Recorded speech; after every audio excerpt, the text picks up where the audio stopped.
I'm John Kaiser at the Metals Investor Forum in Vancouver, January 17th, 2025. I am here with John Keating, CEO of PJX Resources. John, welcome to Vancouver. Thank you, John. Glad you can make it. John, we had you here last year, and we had great expectations about the Dewdney Trail project, which has potential for a Sullivan 2 scale SEDEX system. We hope drilling would be beginning in June or so at the latest. And yet you weren't able to get drilling until mid-August. What took so long, and is this going to be a perennial problem that we will suffer this year and next year with very shortened seasons? What took so long to get started? Well, John, we've had a permit on the Dewdney Trail property for 8 years, and it gets renewed every 5 years or so. Well, it came up for renewal, and we made the discovery of the Sullivan style and grade boulders in late 23. So we applied to have an expanded permit to be able to cover a much larger area. And we submitted all the documents in October of 23, and we didn't get the permit till mid-July 24. And that's because the process is just taking longer. There's more consultation that has to be done. It's just a lot more work. But the good news is we have the permit. It's in place for another 4.5 years. It's good till July 2029. And we can explore it any time of the year, 24 hours a day, whatever it is. We have a process we go through. And so we should not have any delays this year from starting, except for when the snow goes. So it was just the initial expanded permit that took so long and overlapped with the start of the exploration season. Exactly. Now, because you had a late start, you picked your best spots. And of course, the story here is you've got this mountainside, and talus has fallen off of it. You were there in 2023 looking at this the cyanide dike as a much younger intrusion with copper gold potential. Right. And this is pretty much what the mountain appeared to be. And your team, your crew, managed to pick up some interesting looking boulders, and they had actual SEDEX exhalative Sullivan type of textures, meaning that it wasn't some vein like the Estella, former Estella vein mine nearby. And the grades were Sullivan equivalent grades for zinc, lead, and silver, plus all the other goodies that are in Sullivan and not so much in the other type of SEDEX deposits elsewhere in Canada. And you did your whatever work to figure out where to put the platforms. And when you started drilling and getting core, it was not what you expected. And today you finally published a news release explaining what you, where you now think, what you think is going on there, and where you think the source of these boulders is actually coming from. So tell us where you thought it was and where you now think it is, so that when you go in there in June this year, our hopes for Sullivan 2's arrival can be made reality. Absolutely. Thanks for the question. It's a good one. Last year when the boulders were found, in 2023 I should say, late 2023, there were incredible grades. And like you said, retired chemical geologists who saw the boulders said this is amazing. It's exactly the style and grade of Sullivan. So everyone's very excited. We were excited. We even had mineralization in outcrop. So what we did is we felt that the boulders, of course, would come down the mountain slope, and the mountain slope, the top of the slope, is only 500 meters above us. So we were able to put the drills the highest we could go on the mountain to pump water without having to stage and pump higher. And we thought, let's go there and start drilling down the mountain because everything's dipping into the mountain. So we did that, and we were seeing massive sulfide beds. They were small, narrow, but they were there, and we're going, this is great. We're seeing more and more. But we didn't see the boulders. Like we could tell, the sulfides were different looking than the boulders. Well, we didn't know what the assays would be. Then we ended up steepening up the hole, drilled deeper, and we hit this vent material. We weren't sure what kind of event it was, but it was full of sulfides, and we weren't sure the grade either. And then we realized, well, we should probably drill the second hole and deepen it. We did, and that's when we really hit the sulfide-rich vent. So we're going, okay, we've got a vent full of sulfides. It's copper and iron sulfides, great. And that's what we announced, those grades, which was like 29 meters of 0.5% copper.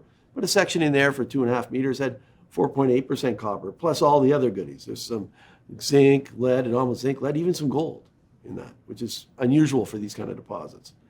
And silver, of course. So then we said, okay, we're in the venting environment. We need to go further away. So we did step out, but what we ended up hitting was a chaotic breccia. So the outcrop we found at the surface with that sulfide, like Sullivan grade and everything, turned out to be a big block. It was a huge block, over 10 meters in size, that had collapsed into what would have been a fault breccia scarp back in the Proterozoic when this would have formed, like 1.5 billion years ago. And we're going, oh, this isn't just a bed, it's a part of a big block. And at the Sullivan, they get the same thing. At the Sullivan, when they were drilling, they were thinking that when they hit these blocks, they thought that everything was folded, but it's just the blocks are all tilted different ways. So when they mined in underground, they realized that they're just big blocks. So we're in the right environment. We have the big chaotic breccia. We have the vent.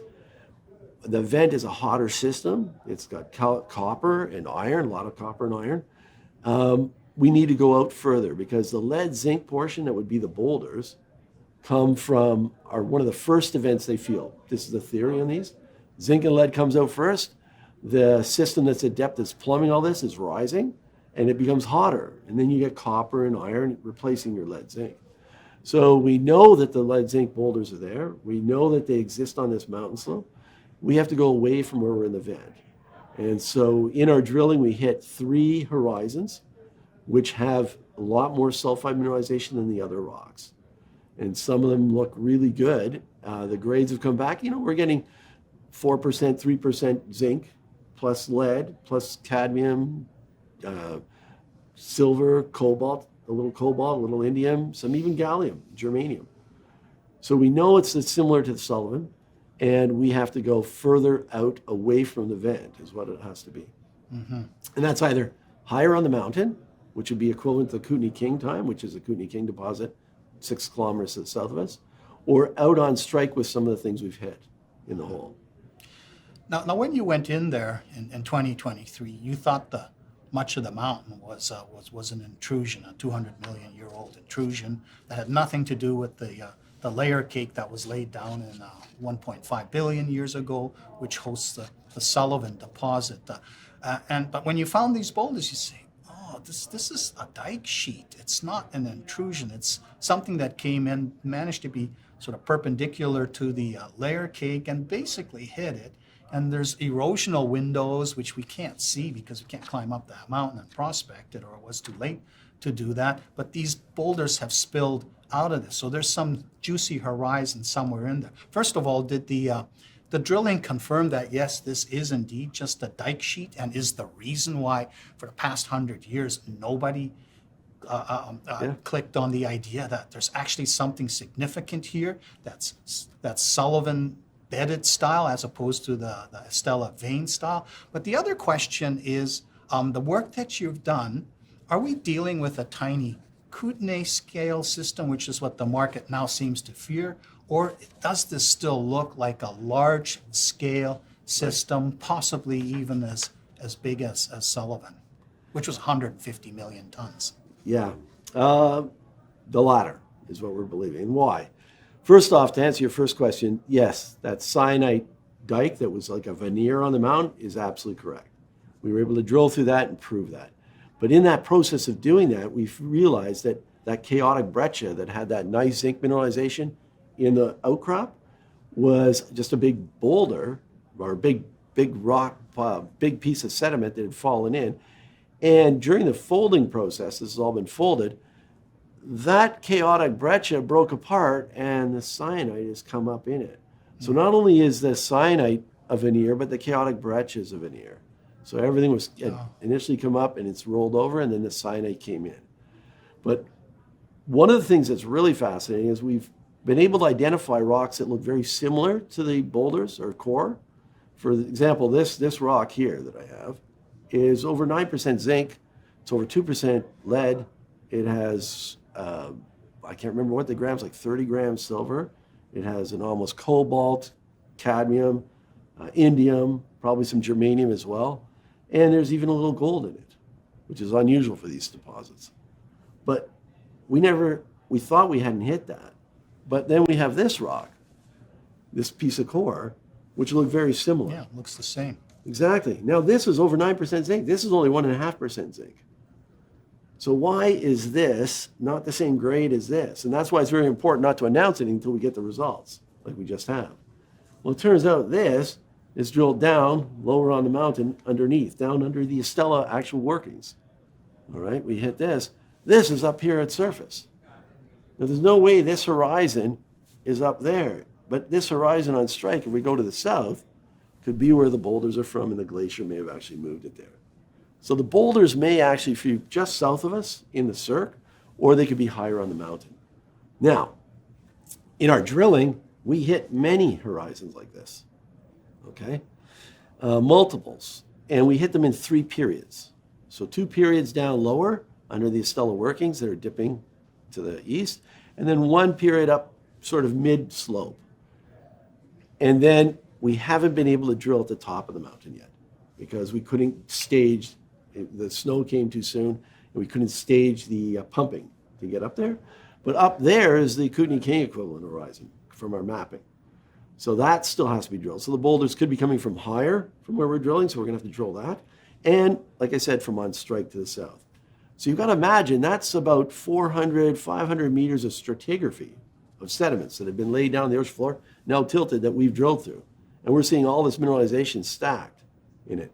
Now, a big mineralizing system is one that occurs over time.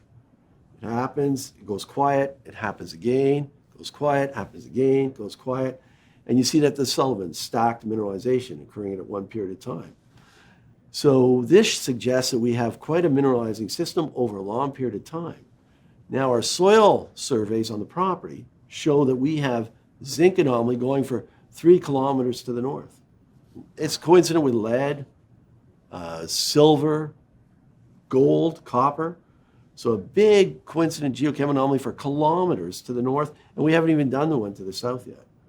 So this is a big mineralizing system, and that's the advantage. Big systems produce significant deposits. So one final quick question. What you have just told me is that when you're pulling core in the box, visually you can't really tell whether you've got the good stuff. However, when you start hitting the good stuff, is there something about the geological context that will tell you we've found the actual pile where the zinc lead mineralization is going to be high, or are we going to always have to just wait for assays? Well, we can see a lot of the minerals, and we can see the minerals in here. We just don't necessarily know the concentration. Okay, it's like we could see zinc mineralization, which is fowlerite and some galena in this, but what's the real concentration? We can't guarantee it. So it's a waste of our time to go out and say something and then have to retract it later. Might as well wait for the goods. It's just another couple of months, whatever it's going to be. So that's what we generally do. Like when we made a nickel discovery, I told you about, we waited 3 or 4 months, and then finally we found out it was 70 meters of 1.15% nickel. That was another company. But it's the same kind of thing here. So yes, we have an idea. As a matter of fact, when we hit this mineralization and the vent, the core boxes were much heavier because of all the sulfide content. And the helicopter pilot actually commented, saying, something in this box, like it's harder for me to lift those boxes. It doesn't mean it's good grade, it just means that we're in the right zone. All right, well, let's hope this year you figure out where it is and we can shift from probing for the target to delineating a major Sullivan 2 SEDEX system. I've been speaking with John Keating, CEO of PJX Resources in Vancouver at the Metals Investor Forum.